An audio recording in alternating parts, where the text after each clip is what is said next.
Now, I'd like to request our next speaker, Professor M.J. Ajam, to give his presentation in the topic of heart failure and ACS. Professor M.J. Ajam is the cardiologist from NICVD. He is also scientific secretary in BSCI.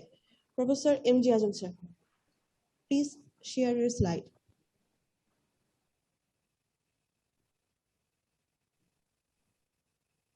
Am I audible? Yes, sir, you are audible.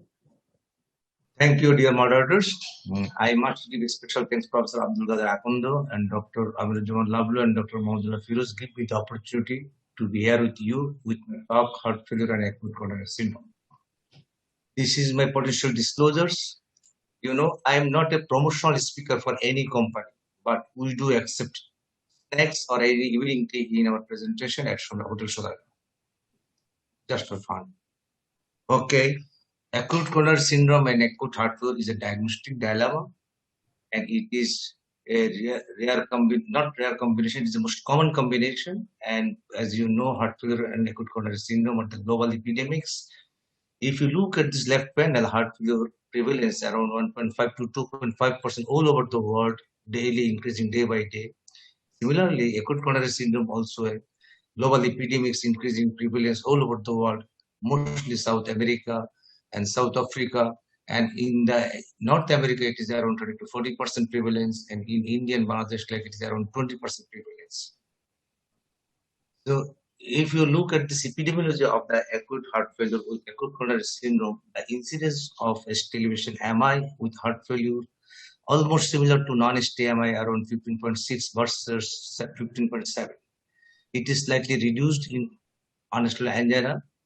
But if you look at the case fatality of the heart failure and acute coronary syndrome set expressions, whatever the ST-MI, non-ST-MI, unstable angina, if you look carefully during ST elevation MI with heart failure admission or during hospitalization heart failure observed or any time heart failure, case fatality is higher than other cases like non-ST-MI and unstable angina.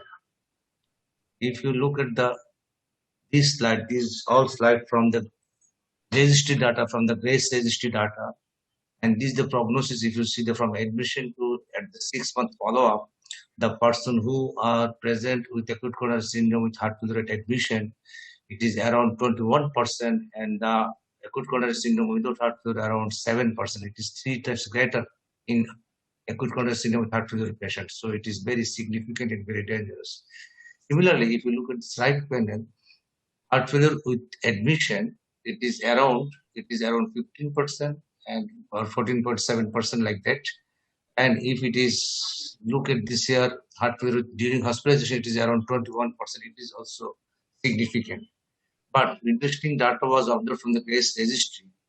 During hospitalization patient, if you treat it by reverse reversing studies in the form of PCI or whatever you like to say, CVG, reduce mortality significantly. It observed the person who get treatment by revascularization strategy observed mortality rate 14% only, and the person who didn't receive any revascularization treatment mortality rate 23.7%. So it is very significant. That is why we are here today.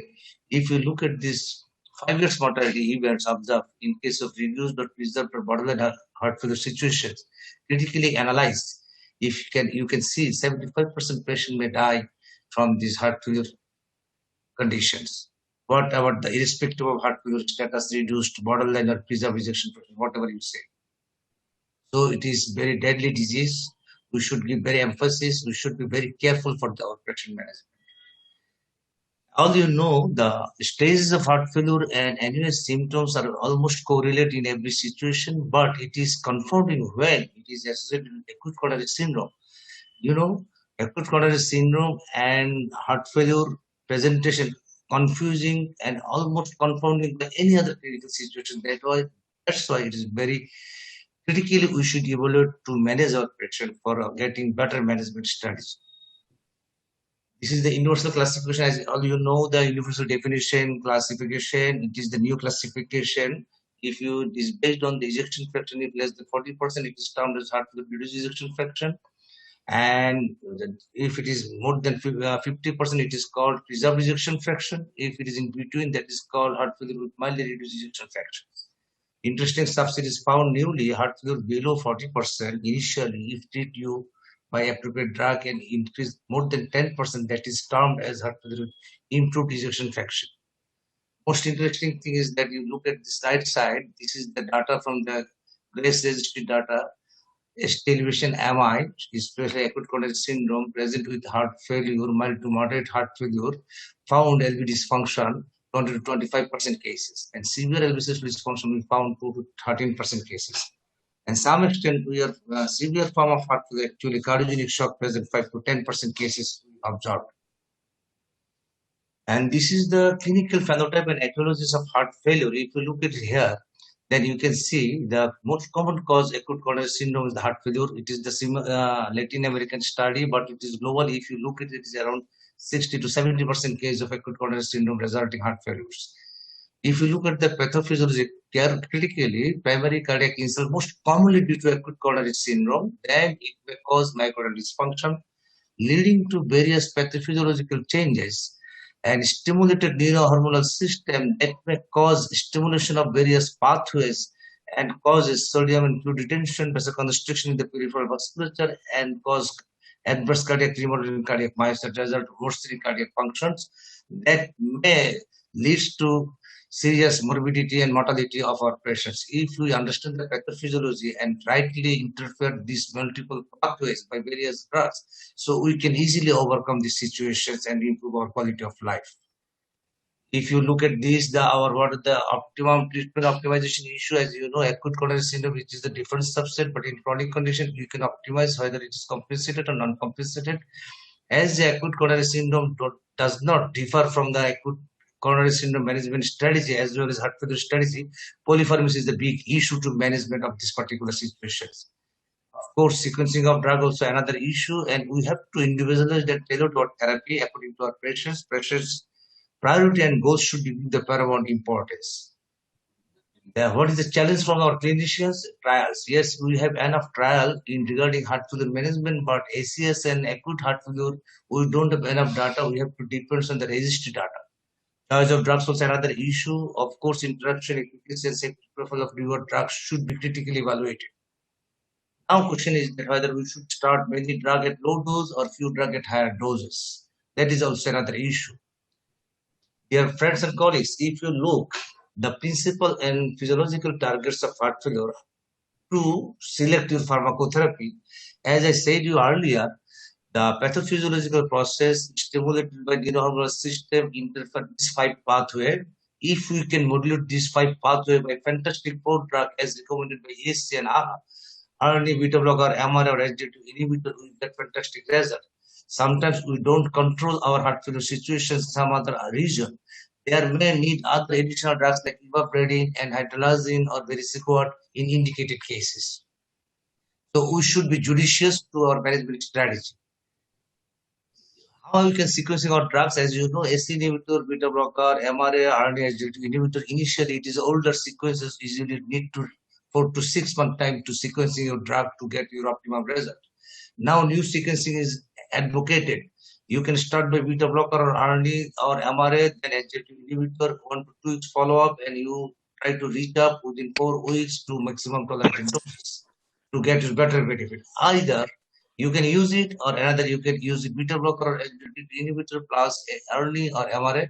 You also similarly achieve within 4 weeks by 1 to 2 weeks interval follow-up. Dear friends, now question is whether we should go for many drugs at low dose or fewer drugs at higher dose. If you look at this biostat congestive heart failure registry data, lower dose of combined treatment with associated with better outcome than 100% of either monotherapy. If you look at this meta-analysis from 58 randomized clinical trial, of course monotherapy is good, like as inhibitor or ARB or beta blocker, whatever you say.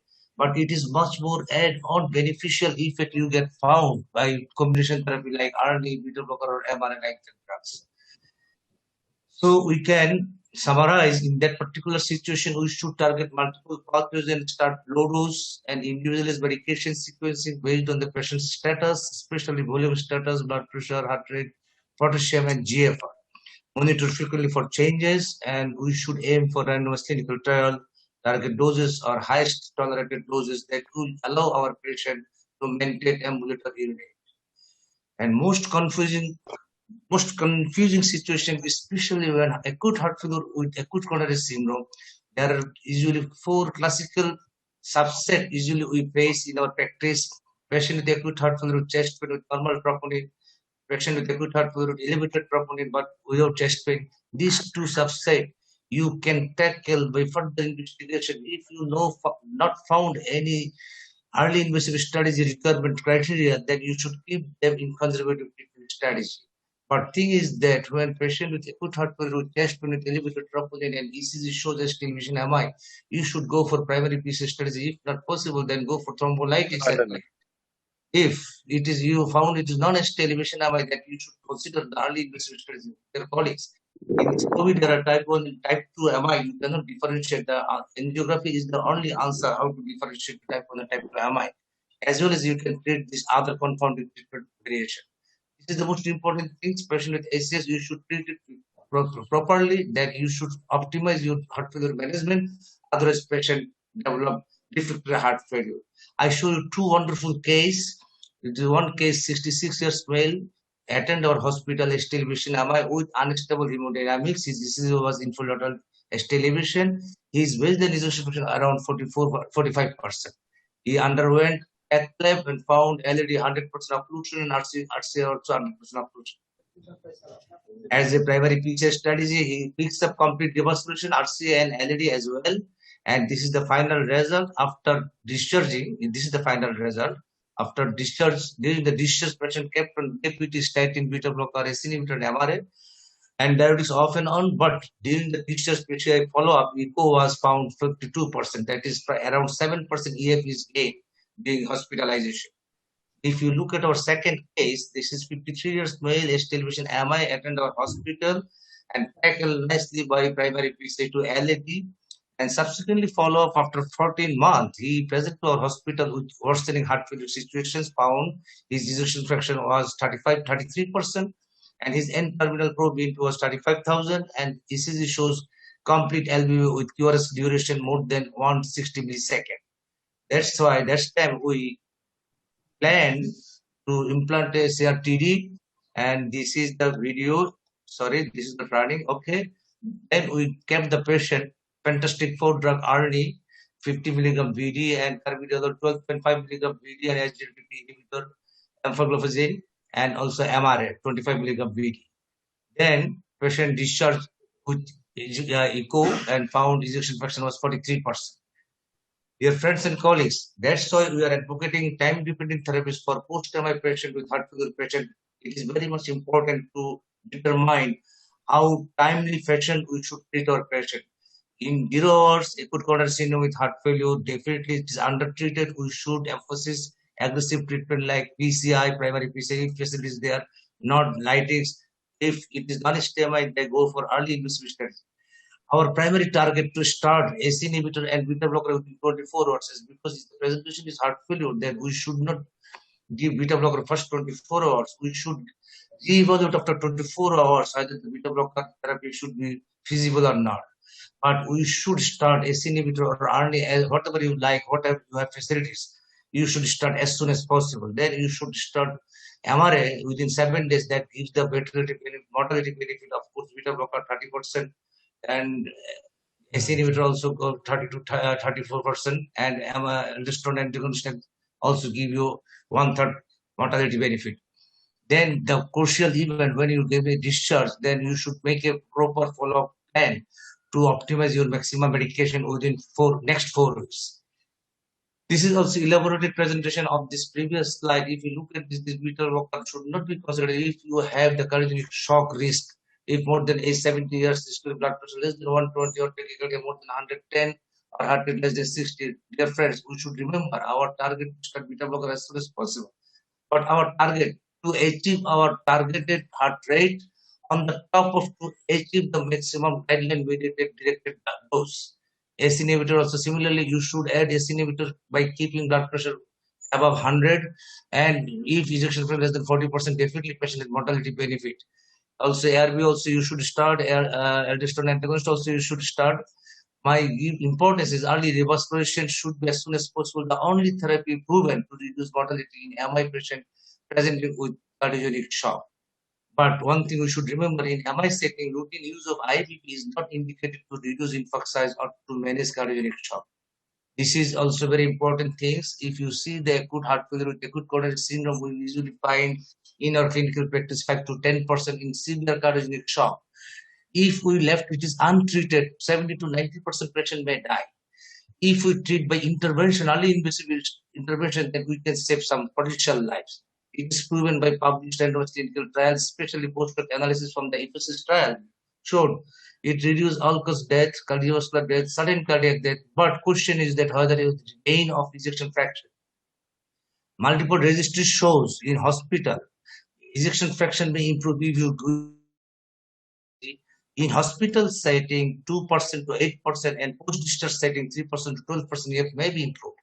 So we should give emphasis in this particular group. We should treat appropriately, but in other situations like shock with mechanical circulatory support system or chronic heart failure condition, it is not proven benefit, but we have to wait for long.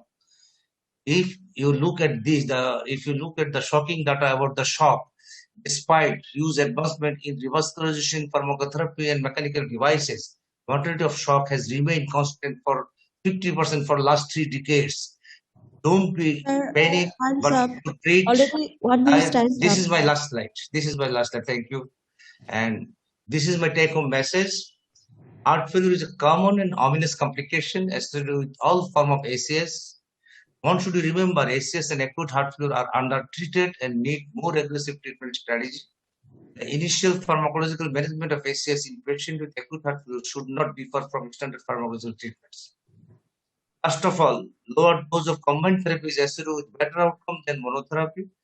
Therapeutic change should be justified in symptomatic patients. Dear friends, as we are clinician, we should practice evidence-based medicine, but we never forget to tell our patient, take all this pill daily until a new clinical evidence, a new clinical trial is published. I think I should stop here. Thank you very much.